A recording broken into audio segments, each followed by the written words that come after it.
Welcome back to another episode of Little Pop Stars Podcast. On this episode, we're going to be talking to Noah Antonio all about his music. Yes, so let's jump right in. I guess we're back with another episode. Tanner, Sydney, welcome to our show.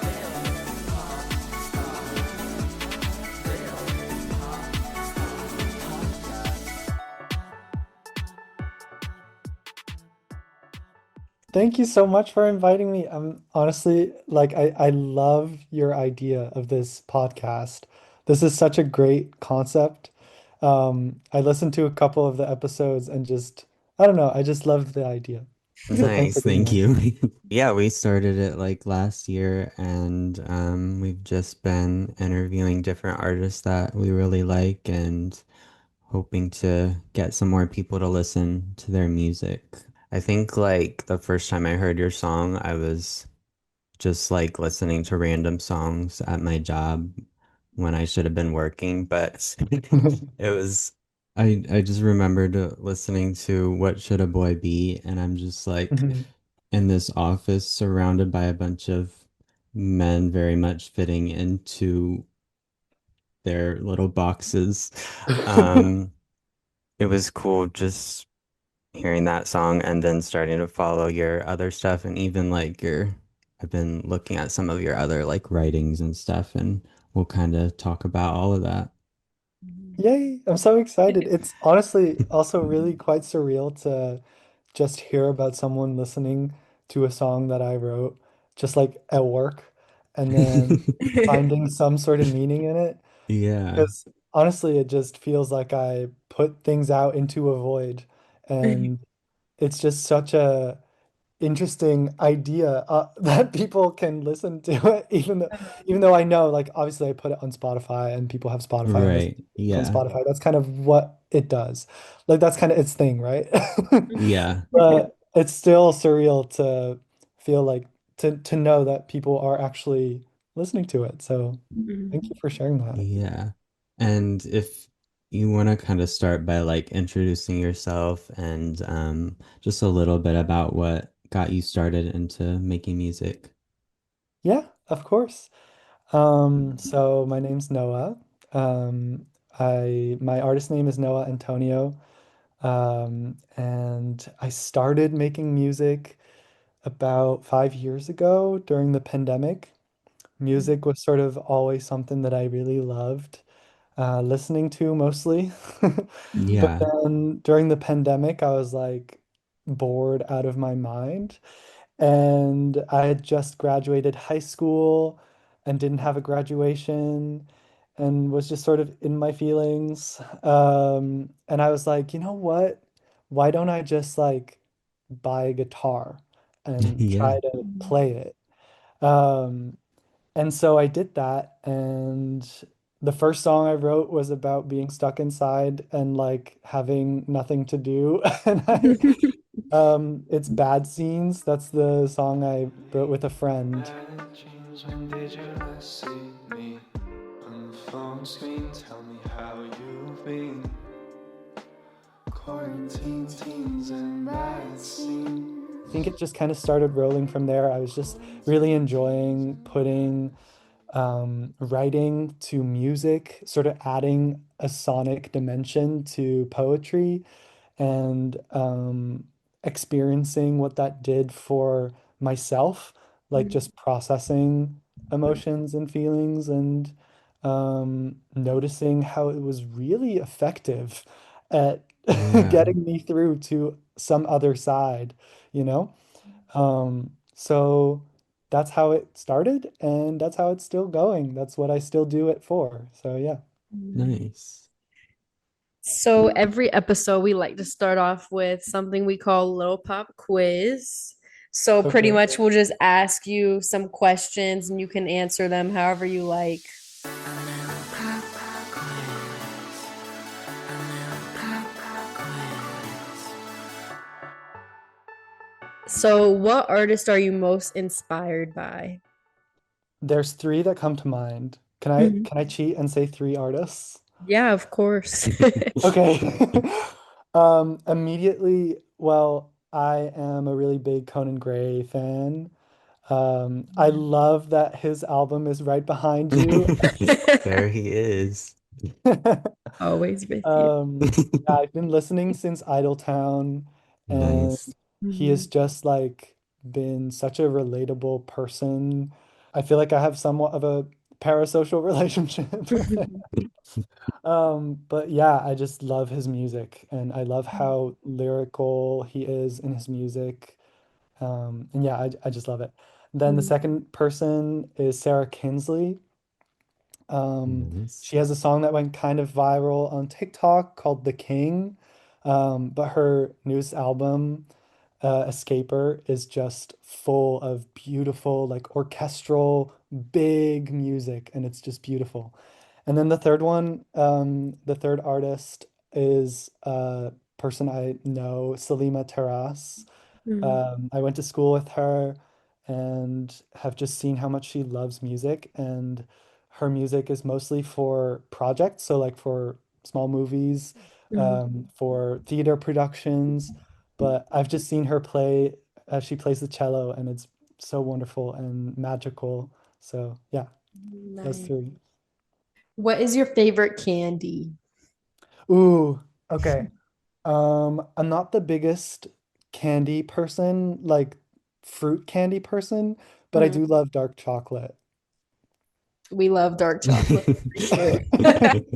Yes. What's a song you've had on repeat? Ooh, recently,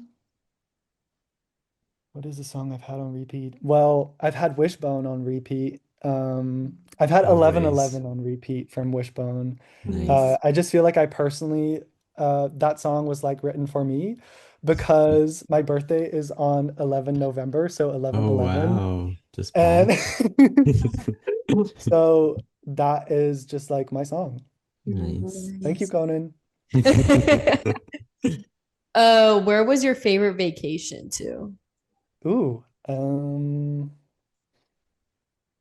this isn't really a vacation, but it is like a travel thing. I studied abroad for a semester in Panama, and that was a really cool 4 months. That's so cool. What is Nice. the most recent album you've listened to? Um, oh, I recently listened to Ryan Beatty's Calico. I don't know Okay, if that cool. is familiar to you guys, but it's a really cool album. Nice. What is your favorite instrument? Well, I play guitar, so I'm a little biased, but I if I have to say an instrument that I love listening to, I love listening to the cello. I think people say it's like closest to like the human voice. Oh, And I just find interesting. that really beautiful. And finally, is there a song that changed your life? Oh gosh. Well, I feel like I've just been listing Conan Gray songs, That's okay. but I would, ooh, my laptop's falling. I would say that crush culture was life-changing when I was 15 years old, and I had my first crush on a boy, and I was very confused, and I was just like, why is this even a thing? I don't want to be a subject of crush culture. Get me out Yeah, of here. So I was just very much relating to crush culture, and it changed my life because of that. Yeah. nice. He's got a lot of life-changing songs, I think. Oh yeah, literally all of them. All of them. So kind of now digging a little deeper into your music, since you first like released your first song to now, um, how has like your, I guess, feelings on releasing it changed? Was there a lot of pressure from yourself when you first released stuff? Yeah, I think the first time I released a song, it was really sort of, I was sort of desensitized. I was like, I'm just gonna put it out there and I'm not gonna care about it. Because I was really scared. So it's kind of Yeah. like a coping mechanism. But my relationship to releasing has really changed. I think recently it's really changed because um, this really small label called Your Own Kind of Music, they reached out to me and were like, "We love your music. If you have anything unreleased, we'd love to hear it, and maybe we can do something with you." Yeah. And I had this sort of stash of songs because I write way more than I've released. Yeah. Um, uh, that I just like sort of was not satisfied with, or was kind of like, I don't want to put this out in the world because it's way hmm too vulnerable or it's whatever. Mhm. But I sent all of it to them, and Oh, they wow. listened to all of it, and they liked two of the songs that I was like, I was never planning on releasing those. Yeah. Mhm. But then I sort of reflected a little bit, and then I was like, who am I to judge my own creations? Like, if someone likes it, then who am I to say, no, it's bad? Like, that Mhm. makes Yeah. no sense because someone else liked it. So I think I've kind of gotten to a point where I just kind of make music to do it for myself, and then I'll just put it out there, even if I don't particularly enjoy it myself. Yeah. Mhm. I think that is a really I think that's something that I wish more people did because music is so gate kept as an art, I think, as an art hmm form. I Mhm. think people often only view it as valid if someone makes money off it, or if it's something that someone has devoted their entire life to doing. Yeah. But I've gained so much from it, and it's not my number one pursuit. Like, I don't just make music. Mhm. Um, Partly because, again, maybe from some self-doubt that I don't think I'm good enough, but also maybe because I think people contain multitudes and there's so many things I'm interested in. And I Mhm. just like doing music. So why don't I just share it? Like it's Right. that simple. And I wish that people were more comfortable sharing imperfect art, if that makes sense. Because Yeah. there's so much to gain from the imperfect. Because, like, What Should a Boy Be is a very vulnerable song about growing up queer and not really wanting to subscribe to, binaries, Just a heteronormativity. need, cause I need him to be a part of my reality. What should a boy be? I was so scared to Forced to release feel it. the And I trash thought it wasn't really good enough. And I didn't like the way my falsetto sounded. And I didn't like the way that this guitar was like blending with the vocal, but it was the best I could do because I had Yeah. a Blue Yeti microphone and no studio, and I was just like on GarageBand trying to put it together. And I put it out there, and then all these people like reacted to it in such a Mhm. positive way. So again, this is a really long way to come back to I shouldn't be the one judging my art. Like, Yeah. And I know you talked about like living in Panama, and I think you've lived in some other different places. Has living in different places affected your writing at all? interesting. I think so. I think that, well, I'm from the Netherlands. So I spent the first 16 years of my life in the Netherlands. And Mhm. then I got a scholarship to go to this boarding school in Canada. And then I went to undergrad in the US. And I think that in the Netherlands, we have this very egalitarian mindset of everyone is the same. And so there's this sort of saying, just act normal and you're weird enough, Mhm. which sort of keeps people from experimenting in creative ways, I think. hmm And it's sort of a culturally determined path or thing that happens. Yeah. Mhm. So I think that when I first left the Netherlands, it was a really big step towards uh, becoming more confident in creative expression. Mhm. Um, so yeah, I would say that moving around a bit has definitely enriched my Mhm. creative expression. And Mhm. like, do you tend to write in certain places, or do you have like different sort of like parks or something you go to write? And does that kind Mm. of change your writing at all as well? I think that there are moments when I just like an idea just comes to mind, and it doesn't really matter where I am.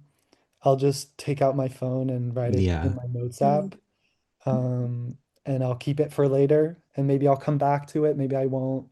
Sometimes I'm just at home and I just feel inspired to pick my guitar up and Mhm. play a little bit, do some improvising, something sticks. Sometimes it becomes a verse, and then there comes a pre-chorus, and then there comes a chorus, and things just kind of flow, I would say. I don't ever want to force a song. So, yeah, Yeah. Mhm. That makes just Nice. sense. anywhere, anytime, Yeah. whenever. Whenever. Uh, and when you create a song, do you usually come up with the title first, or does that kind of like come later? I think that comes last. Hmm. Um, Interesting. Yeah, I think that first the song needs, it's kind of like growing a tree, if that makes sense. Like when it's just a sapling, how are you going to know what it becomes, you know? Like it Right. needs to it needs to mature, and that means that sometimes it takes 2 years for a song to actually feel ready. Like Mm. my song Running Youth. Standing by your side is a man. I think they must have been a pair. I wrote that like 3 years ago or 2 years ago. Um, and it just took a lot of time for it to become what it is now. Not even in terms of the sound or the production, but just what it is to me, you know? Mhm. And then it got the title Running Youth after I re decided to release it. Yeah. Mhm. Nice. And kind of going off of that, like with how sometimes things take a long time. I saw a piece you wrote on your Substack about like perfectionism. Mm. Is that something that you still kind of struggle with, even though I know in that you kind of wrote that sometimes you want to just kind of put things out without it being necessarily perfect. Yeah. I mean, it's part of the reason why I wrote it and then published it on Mhm. Substack was because I wanted to convince myself to. I Mm-hmm. think sometimes we create things because we want to believe in the things that we create. Yeah, so I've definitely not become the master at sharing imperfect art, Yeah. but it's sort of wishful thinking and hoping that those ideas, when I put them into the world, stick to some people and they'll share something, and that'll inspire someone else to share something that they've made. Mhm. Because we're our own like most extreme critics. Yeah. Just share everything. Share it Yes. all. Right? Yeah. And do you think you feel like more creative freedom when you're making these songs by yourself? I have worked with other people, and I've I think that when I worked with other people, um, sometimes something comes out of it that I would never have considered, and Mhm. then it really adds to the song. Or sometimes someone suggests a different like rhyme, and it's like, wait, that actually makes so much more sense. So I think it's with anything, like more brains make something better. Mhm. But it's a tricky balance too, because sometimes a song is really personal and I don't want anyone Mm-hmm. to have a say in the words or the song itself.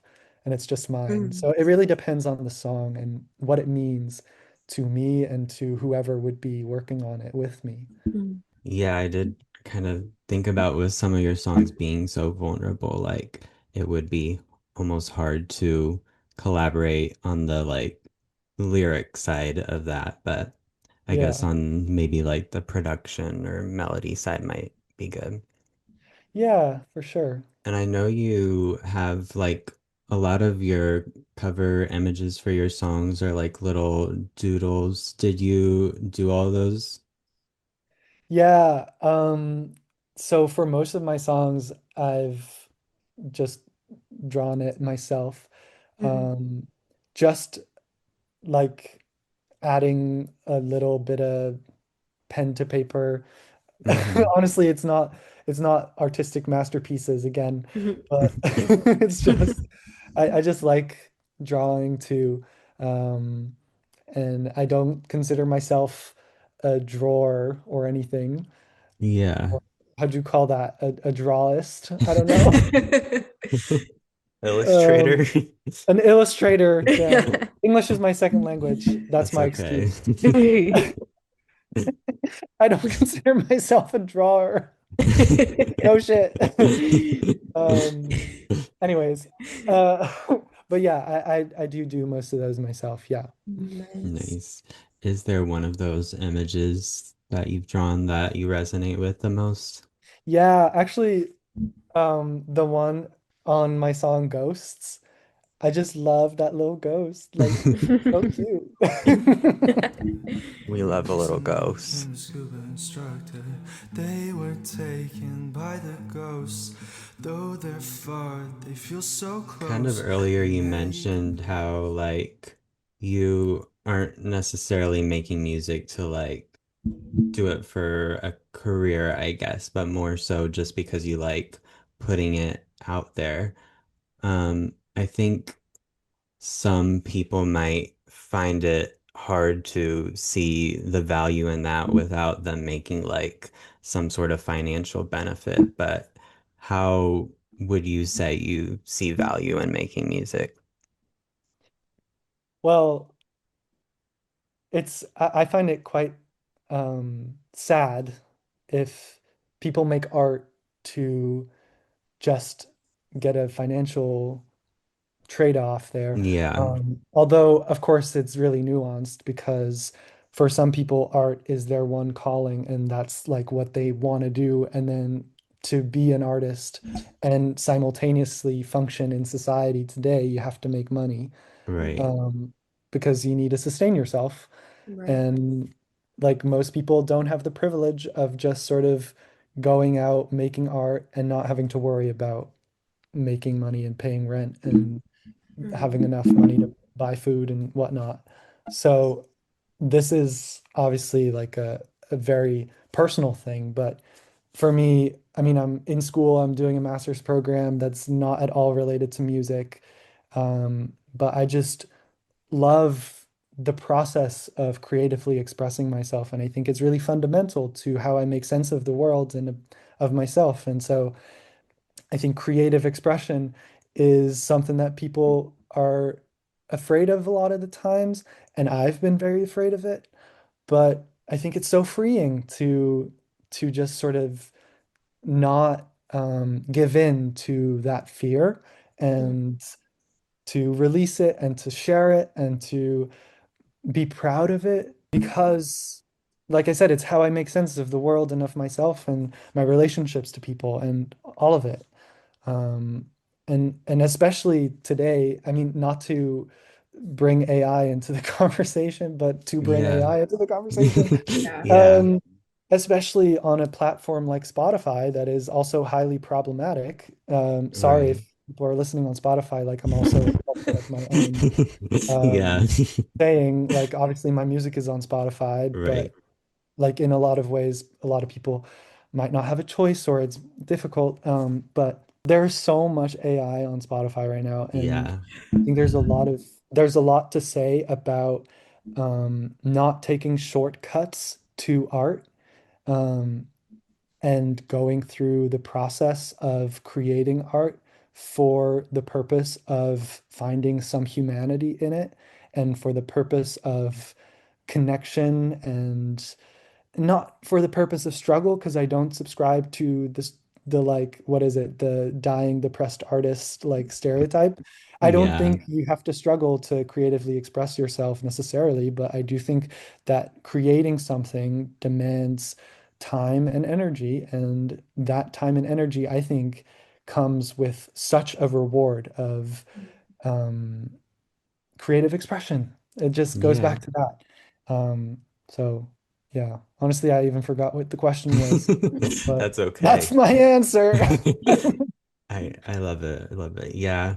I think with like even like with this podcast and finding all sorts of artists that are more so just doing it because they love it. And then it is just unfortunate that there is like now these AI generated songs that like Yeah. are, I guess, some in some cases gaining more popularity than actual artists, you know? Yeah, and I had a whole debate with someone on Substack about this actually.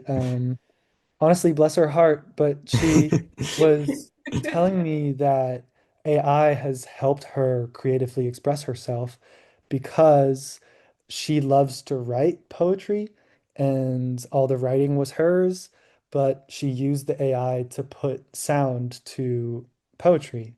Um, and I've not made up my mind about that. I feel like, sure, there is a value to using that and creatively Right. expressing yourself through Yeah. that route. But yeah, I don't know. It's interesting. I haven't fully formed my thoughts on that. But I just value the process of sitting in my bedroom, just playing a bunch of guitar and coming up with melodies and humming to it and finding lyrics and melodies that comfort me as I'm creating. It's like one of the most rewarding things, just sitting with yourself and playing some kind of melody that just really does it for you, like that Hmm. just really helps you through something. And yeah, I don't think you need AI for that. I think anyone with an instrument, and anything can be an instrument, can achieve that. So Yeah. I don't really see why we would need AI in this process, but that's me. Yeah. How many different instruments do you know how to play? I really just play guitar, but I do have a MIDI keyboard. So recently I've started to try and figure out how to play different MIDI instruments. And for people who are not familiar with MIDI, it's just like a software instrument. So you just have a keyboard and you play notes, and those notes are then translated into different sounds that different instruments make. So you can play like a cello on a keyboard, which is kind of Right. cool. Yeah. And I've just loved trying to layer different instruments and build some kind of melody with it. So yeah, Yeah. just the I guitar, but also a little yeah. bit of MIDI instruments. I don't know. I feel like that is probably a great alternative to the person that suggested they can't make music because it just obviously takes time to learn those things, but the tools are there. Yeah, I mean, any person with even a tomato for a brain, I think, can Yeah, play, can put their finger on a note, like right. it really is that simple. Like music doesn't have to be hard at all, and it often is not, Yeah. actually. And you've done like music and you've also done just like writing outside of like song lyrics and then obviously the illustrations. Do you have like a favorite art form? Well, I do think that for me, what's central to the music is the writing. Mm-hmm. It's honestly why I love Conan Gray so much, because all his lyrics are just mind-blowing. Like Yeah. you listen to it and there's so many meanings and different literary devices that are just thrown in there so masterfully. And that's a really big inspiration for me. So I think the poetry side of what I do is where I gain most of my fulfillment. And Mm-hmm. then just like I said, like adding that musical dimension to it just sort of elevates the core of what I do, which is the poetry. Right. Yeah. So now we're gonna play another little game I'm Another excited. one. called This or That. Okay. Choose your favorite child. So we're gonna say different ones of your songs and just choose which one you like better. Okay, this will be hard. I can do it. Okay. Cotton Candy Skies or Ghost? Oh, they're so different. I would say Cotton Candy Skies. Okay. Cotton Candy Skies or What Should a Boy Be? What should a boy be? What Should a Boy Be or Callow Town?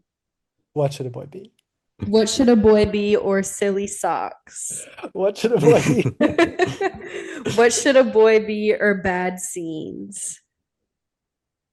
I love Celine, so um no, what should a boy be? Okay.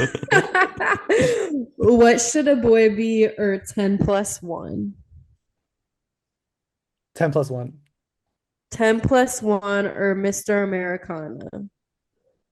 Ooh, um here's the thing. I think that Mr. Americana, I still listen to that song, and it's one of the first songs that I made, and the production of it like is not good at all. Mm, But I love that song so much. Um and I feel like it was I mean it's one of my least listened to songs. mm. Um and I just if anyone is out here listening to this podcast, please give it a Yeah, Give give it it a a shot. listen. I love that one. But Yeah. I'm Yeah. gonna say 10 plus 1. Okay. And 10 plus 1 or running youth? 10 plus 1. I think 10 plus Okay. 1 is my favorite. Nice. 10 plus 1 is the winner. Yeah. 11. It's 11 again. It is. Do you think you Uh, would have said that if we just asked you like what your favorite is? Yeah, I think so. I think it's just 10 plus 1 I wrote. So at my school in the US, I went to Bowdoin College in Maine, and there's this studio on campus that you can access if you know how to ask the right people. And I wrote that song in one sitting from like 8 p.m. till deep into the night. And that evening and that night, I was like really going through it because it was like senior year and I had no idea what I was going to do next. And I felt like being an international student in the US was a really confusing experience um, with, everything that's going on. Yeah. And I was just having a crisis. And so I went to the studio and just sat there for hours writing this song about like how you don't have to have anything figured out and how things will be okay. And like you're not running out of time, you're running into it and it's going to be fine. And it's just a song that I still listen to because, well, still, it's been not even a year, but a song that I shamelessly do listen to my own music. I think that's okay. Yeah.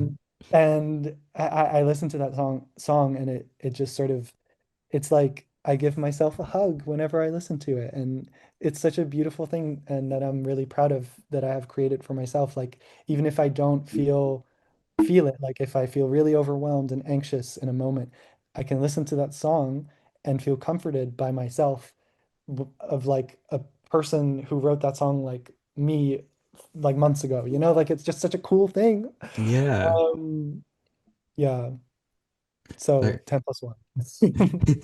that what you were saying kind of reminds me of something Conan Gray, I think, said where he like wrote a song because no one else wrote a song like it. And I think Mm. I imagine that's probably what you've done as well, writing songs that aren't really at least popular in the world, and giving yourself something to relate to. Yeah, I mean that's the point. Like Yeah. if I wanted to sit here and write like the sun is shining, the cows are eating grass, like Yep. it would be kind of like, okay, sure, that's happening. But if I'm sitting here saying like, oh my God, I don't know what the fuck I'm doing, and this Yep. is my situation, and I like am struggling with all these things that is really personal, and it's just me going through it, or not just me, but like it feels like it sometimes, and I'm way more interested in that one. But Yeah. also like happy feelings, of course. Yeah. Do you write happy songs?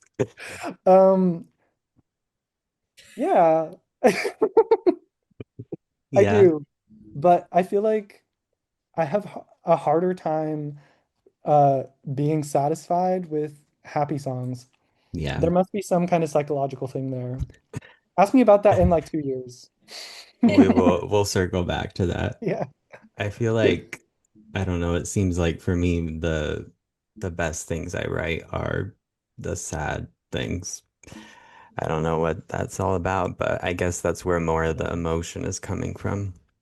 Yeah, and I guess there are lots of happy songs out there that are really good and that people can relate to. Like, I don't know, like Conan Gray, Best Friend, I feel like is kind of a Yeah, happy song. Or like Birds of a Feather by Billie Eilish. Like that's a happy song that's really good. I feel like as long as there's some genuine emotion behind it, yeah, it's good. It's just I think it's easy to be vulnerable and genuine in a sad song because it yeah. feels more isolated maybe. It's yeah, I don't know. Like a happy thing is like anyone like the happy people don't need a song. Like they're already happy. Why would they need Right? a song? So yeah, That's true. Is there anything about like any of your specific songs that you wanted to talk about? I feel like I've already gotten the chance to Yeah, talk about a lot of them, but um, I think they all just mean something to me, and that's really all that matters. And I'm really happy that other people are finding some meaning in it too. So yeah, yeah. definitely. Before we kind of wrap up, are there any smaller artists that you'd like to highlight? Yes, I mentioned already Selima Terras, also Selima Terras on Spotify, and then two of my other friends who also make music, Fran Thorn, Fran, and then Thorn. She makes incredible music, and I don't know why, but somehow the Spotify gods have not blessed her to the degree that I think that she should be blessed. And then Celine Josephina, who's on my song Bad Scenes as well. She also makes Nice. beautiful, beautiful music. So yeah, those three people. Nice. We'll definitely check all of them out. Yay. Yay. Well, thank you so much for talking to us. We're definitely excited to hear and read what you work on in the future. Thank you so much for all the great questions. And again, thanks for asking me to be on this. I feel so grateful and lucky to have been able to share what I got to share. And yeah, thank you so much. Yeah, cool. Course. Yay. Thank you everyone for listening to another episode. Make sure you go check out Noah Antonio's music wherever you listen to music. Yes, thank you guys so much for tuning in, and we'll see you guys on the next episode of Little Pop Stars Podcast. You just feel lost. Take one step in front the other and try to forget about the numbers.